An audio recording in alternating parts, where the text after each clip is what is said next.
어머니의 마지막 손길. 민석의 어린 시절은 가난과 분노로 가득했다. 어머니는 새벽마다 들판으로 나가 나무를 캐며 민석의 학비와 생활비를 마련했다. 절뚝이는 걸음으로 들판을 누비고 밤늦게까지 나무를 다듬으며 손에 굳은 살이 박혔다. 하지만 민석의 눈에는 어머니 희생이 아니라 가난의 굴레만이 보였다. 학교에서 돌아오면 어머니는 늘 그의 얼굴을 보며 말했다. 민석아, 오늘 학교에서 무슨 일 있었니? 선생님은 뭐라고 하셨어? 그러나 민석은 그런 질문이 귀찮았다. 어머니에게 대답하는 대신 방문을 닫고 책상 앞에 앉았다. 그는 오직 한 가지 생각만 했다. 내가 성공해서 이 가난에서 벗어날 거야. 어머니도 이 초라한 집도 다 잊어버릴 거야. 어느 날 민석은 학교에서 친구들에게 왕따를 당했다. 부잣집 아이들은 민석이 입고 다니는 낡은 교복과 신발을 비웃으며 그를 놀렸다. 야, 너네 엄마는 시장에서 구걸이라도 하냐? 냄새나는 나물 팔아서 내 학비 내는 거야? 민석은 얼굴이 붉어지고 손을 꽉 쥐었지만 반격하지 않았다. 대신 그는 마음속으로 어머니를 원망했다. 왜 우리 집만 이렇게 가난한 거야? 왜 어머니는 다른 엄마들처럼 평범하지 못한 거지? 그날 저녁 어머니가 다듬은 나무를 보며 민석은 화를 참지 못했다. 이런 거 이제 그만하세요? 엄마가 그러니까 내가 더 초라해 보인단 말이에요? 어머니는 잠시 멈칫했지만 곧 조용히 대답했다. 미안하다, 민석아. 내가 창피하게 느끼지 않도록 엄마가 더 잘해볼게. 그러나 민석은 어머니의 그 말조차 위로가 되지 않았다. 어느 날 민석은 수업 중에 창피를 당했다. 어머니가 나무를 들고 교실로 들어온 것이다. 선생님께 드리려고 가져왔어요?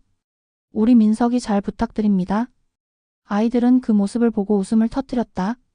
어머니가 절뚝거리는 모습을 흉내내는 아이들도 있었다. 야, 너네 엄마 병신이냐? 민석은 참을 수 없었다. 그 부잣집 친구를 때리며 소리쳤다. 내 엄마 흉내 내지 마. 선생님이 급히 말리며 민석을 교무실로 데려갔지만 그의 마음은 이미 산산조각 난 상태였다. 집으로 돌아오자마자 그는 어머니를 향해 소리쳤다. 다시는 학교에 오지 마세요. 창피해서 죽겠어요? 어머니는 한참 동안 민석을 바라보다 조용히 말했다. 미안하다, 민석아. 네가 엄마 때문에 힘들었구나. 민석이 학교에 다니는 동안 어머니는 늘 시장에서 나무를 팔며 작은 돈을 모았다. 하지만 어머니의 건강은 점점 나빠졌다. 다리가 점점 더 붓고 밤마다 잠을 설쳤다. 어느 날 민석은 집에 돌아와 어머니가 쓰러진 채로 누워있는 것을 발견했다. 엄마, 병원에 가야 해요? 하지만 어머니는 고개를 저으며 말했다. 병원은 돈이 많이 들잖니? 엄마는 괜찮다. 민석이 공부에만 집중하면 돼. 민석은 그날 어머니를 병원에 데려갔지만 의사는 이미 치료 시기를 놓쳤다고 했다. 다리의 통증은 어머니 몸 전체로 퍼져가고 있었다. 하지만 어머니는 그 사실을 민석에게 숨기며 계속 일을 했다. 민석은 어머니의 희생 덕분에 의사가 되었다. 그는 병원을 개업하고 가정을 꾸렸으며 경제적으로도 안정된 삶을 살았다. 하지만 어머니와의 관계는 멀어졌다. 그는 어머니가 과거의 가난을 떠올리게 한다고 느끼며 일부러 거리를 두었다. 어머니는 민석에게 꼬깃한 편지를 보냈다. 민석아, 네가 보내준 돈 덕분에 엄마는 잘 지낸단다. 하지만 내 얼굴이 보고 싶구나.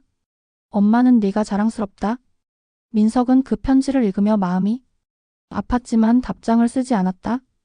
어느 날 퇴근길 민석은 집 앞에서 허름한 옷을 입고 절뚝거리는 어머니를 발견했다. 어머니는 그를 보며 기뻐했다. 민석아, 정말 잘 살고 있구나.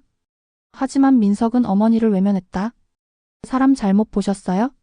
어머니는 그의 손을 잡으려 했지만 민석은 손을 뿌리치고 집 안으로 들어가 버렸다.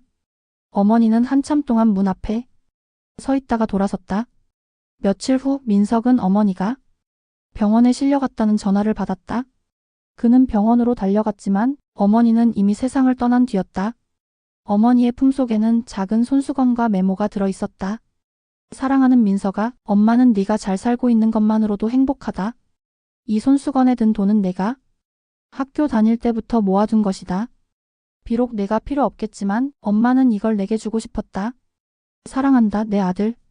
민석은 그 자리에서 무릎을 꿇고 오열했다. 어머니의 사랑을 외면하고 그 사랑을 늦게 깨달은 자신의 모습을 후회했다. 민석은 어머니의 묘지 앞에서 다짐했다. 어머니 이제 알겠어요? 가족은 서로 이해하고 받아들이는 존재라는 것을. 제가 어머니를 위해 살아갈게요. 끝까지요. 그날 이후 민석은 어머니의 사랑을 가슴에 새기며 자신의 삶을 바꾸었다. 어머니의 마지막 손길은 그의 마음속에 영원히 남아 있었다.